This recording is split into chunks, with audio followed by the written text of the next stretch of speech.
People's Republican पार्टीचे जोगेंद्र कवाडे सध्या फोनवरून आपल्यासोबत आहेत। कवाडे सर, राज ठाकरेंनी अॅट्रॉसिटी कायद्याचा पुनर्विचार करण्याचा, तो कायदाच रद्द करण्याचं त्यांनी या ठिकाणी मत मांडलेलं आहे। तुमचं याबद्दल काय? कारण एकूणच कोपर्डी प्रकरणानंतर या संपूर्ण प्रकरणाला जातीय वळण लागलेलं आहे आता।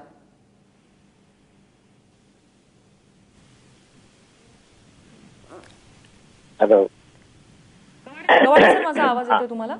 हा बोलो।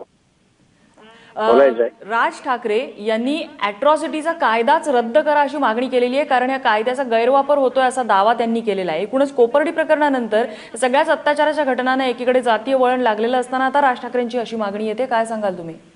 खरं पाहिलं तर राज्य सरकार असो की केंद्र सरकार असो, समाजहिताचे अनेक कायदे सरकार करतं। आता आपण अंधश्रद्धा निर्मूलन कायदा केला, प्रथा नष्ट करण्याचा कायदा केला, असे अनेक समाजहिताचे कायदे पण केले आहेत। तेव्हा राज ठाकरे साहेबांनी एकतर अॅट्रॉसिटी ऍक्ट जो आहे, atrocity against schedule caste and schedule tribes act 1989 हा जो कायदा आहे ना, आता दुरुस्ती झाली आता अलीकडे।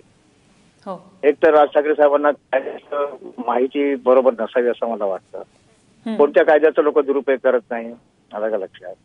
म्हणजे समजा नाकाला घाण लागली तर आपण नाक नाही कापून घेत ना, नाक स्वच्छ करतो। राज ठाकरे साहेबांनी अॅट्रॉसिटी कायदा रद्द करण्याची मागणी करण्याच्या ऐवजी जातीय आधारावर जे अत्याचार, घृणास्पद अशा प्रकारचे अत्याचार